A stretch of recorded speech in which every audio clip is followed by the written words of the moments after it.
ತಂದಾನೆ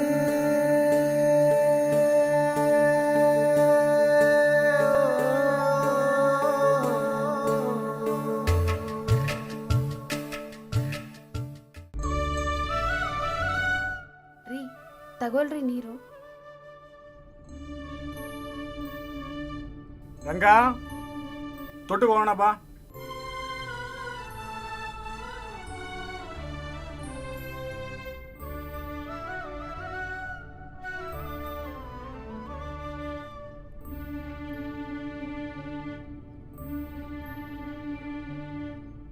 ಸರಿ ನಡಿ.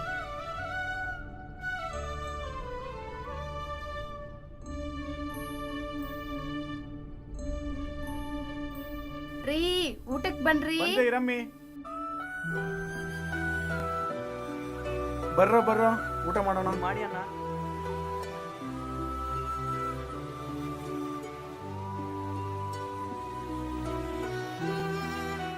ಊಟ ಮಾಡ್ರಿ, ಯಾಕೆ ಸುಮ್ಮನೆ ಕೂತಿದ್ದೀರಾ?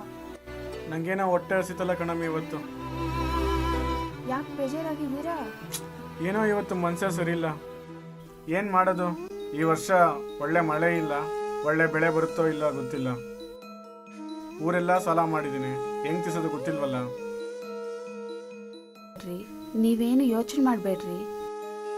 ಇಷ್ಟು ದಿನನೇ ಕಷ್ಟಪಟ್ಟಿದ್ವಿ, ಇನ್ನು ಸ್ವಲ್ಪ ದಿನ ಕಷ್ಟಪಟ್ಟರೆ ಏನಾಗುತ್ತೆ? ಆಮೇಲೆ ನಮ್ಮ ಮಗ ಇದ್ದಾನೆ, ಅವನು ನೋಡ್ಕೊತಾನೆ. ನಾನು ಅದೇ ಒಂದೇ ಒಂದು ನಂಬಿಕೆಯಲ್ಲಿ ಬದುಕಿದ್ದೀನಿ ಕಣಮ್ಮಿ. ನೋಡೋಣ ಏನಾಗುತ್ತಂತ.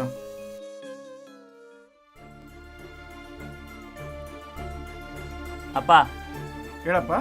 ನಿನ್ನ ಹತ್ರ ಸ್ವಲ್ಪ ಮಾತಾಡ್ಬೇಕಿತ್ತಪ್ಪ. ಏನು ಹೇಳಪ್ಪ? ಅಪ್ಪ, ನಾಳೆ ಕಾಲೇಜ್ ಫೀಸ್ ಕಟ್ಟಬೇಕಿತ್ತು. ನಾಳೆ ಕೊನೆಯ ದಿನ, ನನಗೆ ಅಮೌಂಟ್ ಬೇಕಿತ್ತಪ್ಪ. ಸರಿಯಪ್ಪ, ಕೊಡ್ತೀನಿ. ಅಪ್ಪ, ಹಾಗೆ ಒಂದು ಬೈಕ್ ಬೇಕಿತ್ತು. ಫ್ರೆಂಡ್ಸ್ ಹತ್ರ ಎಲ್ಲ ಬೈಕ್ ಇದೆ, ನನಗೊಂದು ಬೈಕ್ ಕೊಡಿಸಿ ಅಪ್ಪ. ಅಪ್ಪ, ನಾನು ನಿಮ್ಮ ಹತ್ರನೇ ಕೇಳ್ತಾ ಇರೋದು, ಬೈಕ್ ಕೊಡ್ಸಪ್ಪ. ಫ್ರೆಂಡ್ಸ್ ಹತ್ರ ಎಲ್ಲ ಇದೆ. ಅಪ್ಪ, ಕೊಡಿಸ್ತೀರಾ ಇಲ್ವಾ ನನಗೆ ಇವಾಗ? ಏನು ಹೇಳಿ? ಬಾಯಿ ಮುಚ್ಚಿ ಸಾಕು, ನಾನು ನೋಡ್ತಾ ಇದ್ದೀನಿ ಅವಾಗಿಂದ. ಏನು ತುಂಬ ಮಾತಾಡ್ತಿದ್ಯಾ? ಈಗ ಬೈಕ್ ಅವಶ್ಯಕತೆ ಇದೆ ನಿಂಗೆ ಇವಾಗ? ನಾನು ಎಷ್ಟು ಸಾಲ ಮಾಡಿದ್ದೀನಿ ಗೊತ್ತಾ ನಿಂಗೆ? ದಿನಾ ಬೆಳಗ್ಗೆ ಸಾಲಗಾರರು ಮನೆ ಮುಂದೆ ಬಂದು ಸಾಲ ಅಂತ ಕೇಳ್ತಾರೆ. ಎಷ್ಟು ಅವಮಾನ ಆಗ್ತಿದೆ ಗೊತ್ತಾ ನಿಂಗೆ? ನಾನು ನಿಮ್ಮ ಅಮ್ಮ ಹೊಲ ಗದ್ದೆಯಲ್ಲಿ ಕಷ್ಟಪಟ್ಟು ಕೆಲಸ ಮಾಡಿ ಒಂದೊಂದು ರೂಪಾಯಿ ಸಂಪಾದನೆ ಮಾಡಿ ಸೇರಿಸಿ ನೀನನ್ನು ಓದಿಸ್ತಾ ಇದೀವಪ್ಪ. ಅದನ್ನ ಸ್ವಲ್ಪ ಅರ್ಥ ಮಾಡ್ಕೊ. ನನ್ಗೆ ಅದೆಲ್ಲ ಗೊತ್ತಿಲ್ಲಪ್ಪ. ಕೊಡಿಸ್ತೀರಾ ಇಲ್ವಾ ಅಷ್ಟು ಹೇಳಿ ನನಗೆ.